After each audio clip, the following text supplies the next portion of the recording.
Everybody, it's Linda Morrison here from Ageless Body, Ageless Goddess, and Ageless Business. I'm really super excited here to continue our series 2 on the art of listening. The art of listening has expanded across so many realms. It's quite incredible. So today in the room, I've had people from Germany, right through to England, to UK, to New Zealand, Queensland, Melbourne, back again like a ping pong ball. And here we are. We're actually in this space where we're talking about something that might not be for you today, but I always arrive back at anything yoga, and I always arrive back at anything where I can bring my presence back to my own self-care. So, Carin Andresen, thank you so much for being here. Thank you for having me. Very excited to be here.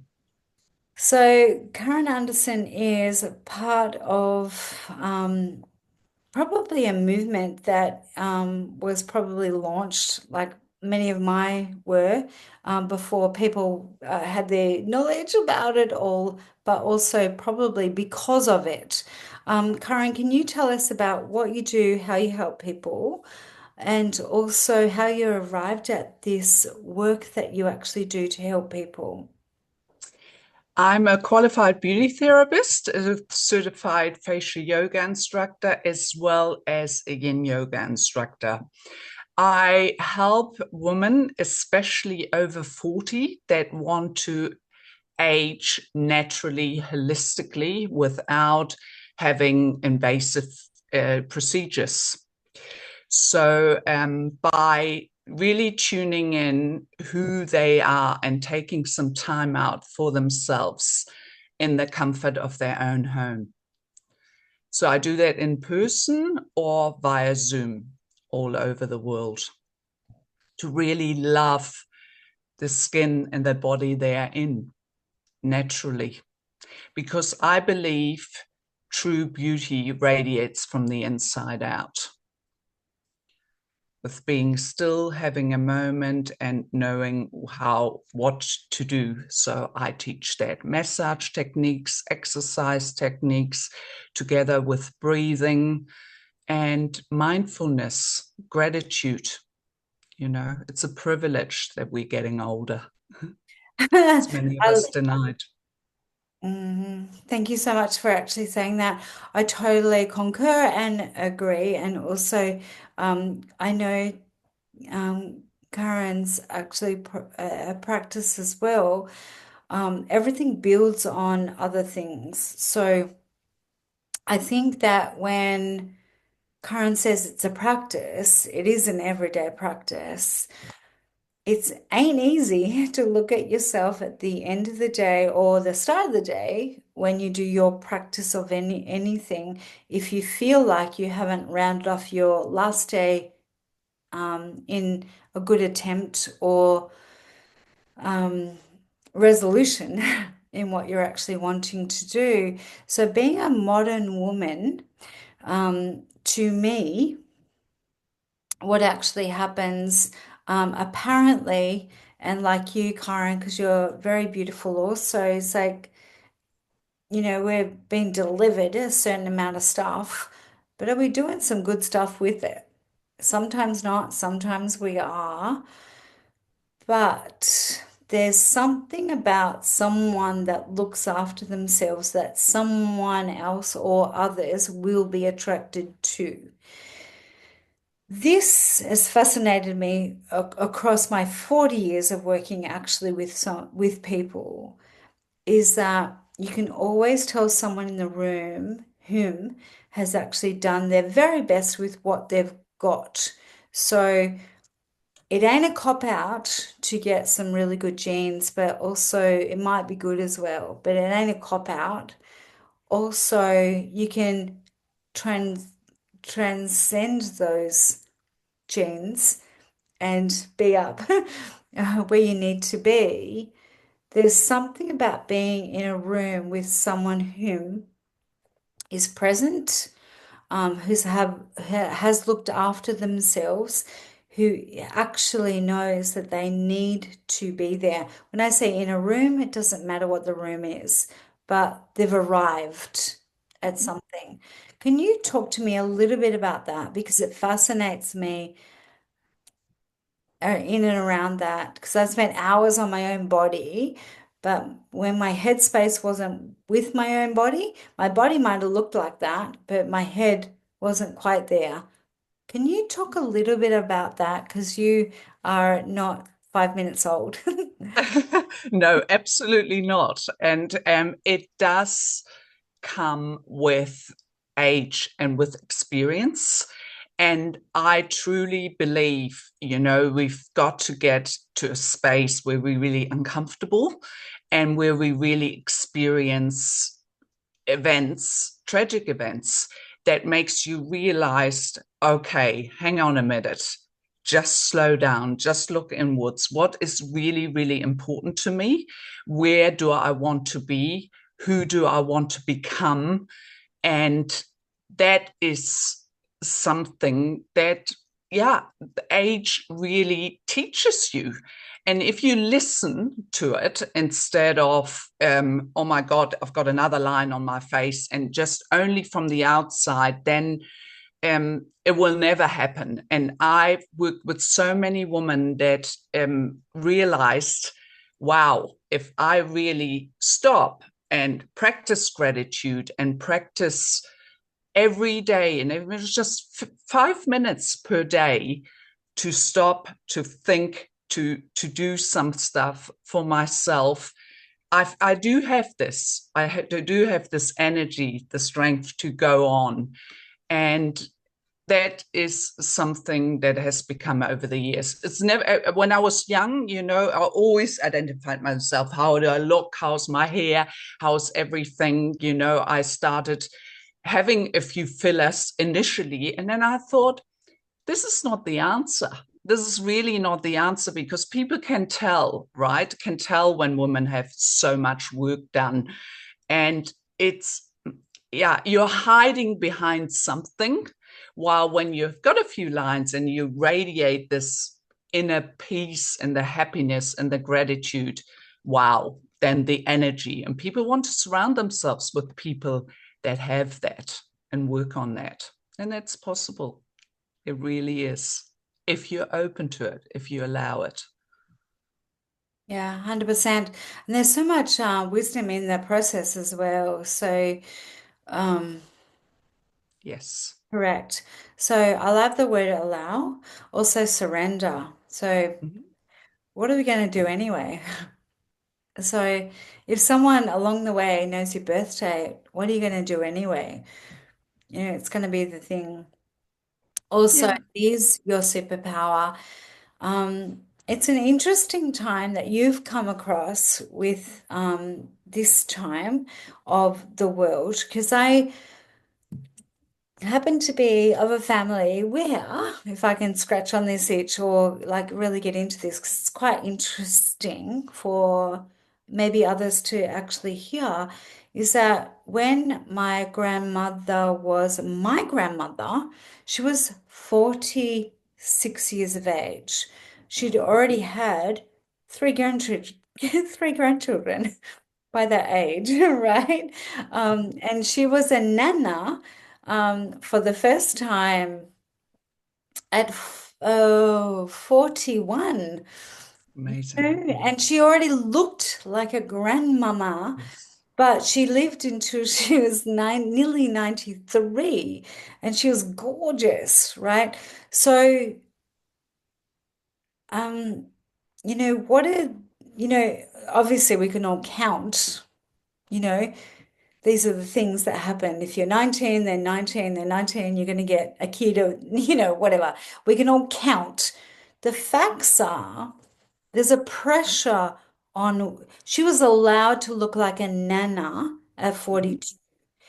I'm 53. I'm not allowed to look like nothing, right?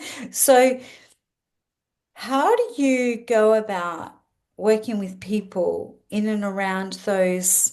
ideas of what they can remember about. That's the truth. I can remember some other stuff and maybe some other, you know, nanas, nanas that died at 42 in childbirth, by the way, and all the things and all Yes. the things and all the things. But this is what I've got, you know. So here we are. We're meant to look like Hollywood models or now AI, but there's something really going on in between the lines of all of it. I'd be very happy, by the way, to be a nana right now because I think it's one of the best jobs ever. But 100%. here we are. Um, but all she had was looking like the Queen's mother at Mm. and in those times.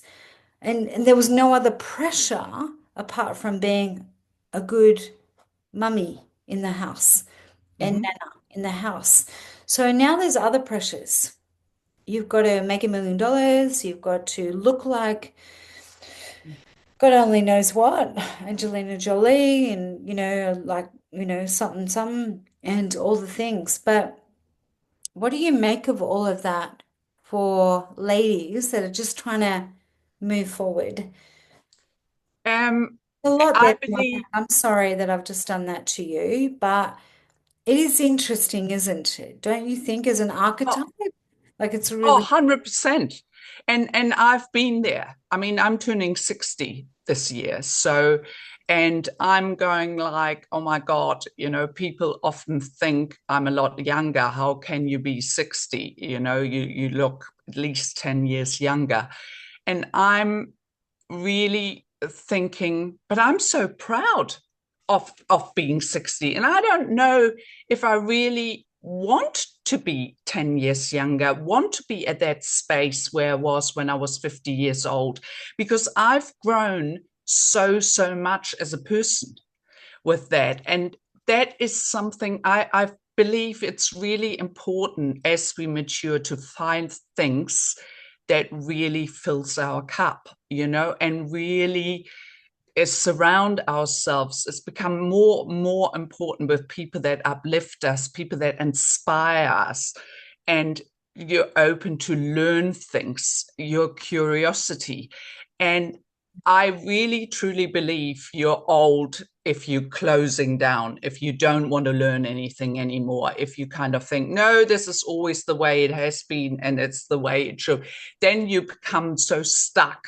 And that's not, to me, this is when you grow old, it's that I think it's a really important one. And I've experienced that. And I was born and grew up in a very, very conservative environment, where people in northern Germany in the 60s, where, you have your job and you stay there until you're 65 and you're lucky to have that and you don't break out. And for me, one of the best things was, breaking out and starting new things again and exploring things. And I'm still doing that until today.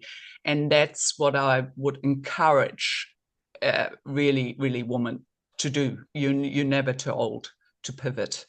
And that keeps you energized and it keeps you young and it keeps you vibrant and interesting. can I just ask and be a little bit personal before we like round off with different things? Is that can I ask that when you didn't toe the line on the certain decades, 10 years old, 20 years old, 30 years old, all the things, was that uncomfortable for you all of the time? Um, Not all of the time, but there were certainly times they were hard and they were uncomfortable, and where I thought, okay, I've got a choice, which way I'm going. And but I found every time I was uncomfortable and I actually worked through it, I got the rewards for it. 100%, definitely. And the rewards really, well, I'm not putting words in your mouth, but that you were able to understand that you had some understanding of how to do the next thing when it came. 100%. So one thing often leads to another. You know, when you get uncomfortable and when you go through that, then all of a sudden you see something different and you explore and experience something different. And that path leads you to something else. And that was something, you know, that I really, really enjoyed doing. For example, when I did my facial yoga certification, I thought, okay, I really, really love that. And I can teach that until whenever, when I'm 80, hopefully, if I get there, because I need my voice and my hands and to explain that. But then I thought, oh, I want to do as well the body as well as yin yoga, you know, because it's all interconnected and it's calming and soothing. And that's really what the world needs more. It's we spend so much time in the doing and not enough in the being. And so just take that space to re-energize, to then go out and face the world.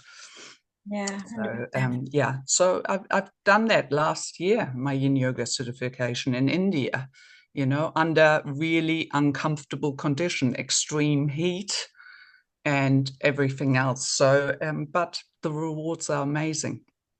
Thank you for saying that. Yes, heat, we know about that across in Australia, but yeah, definitely where you were for sure. Yes, Thank you so much for saying my that. pleasure.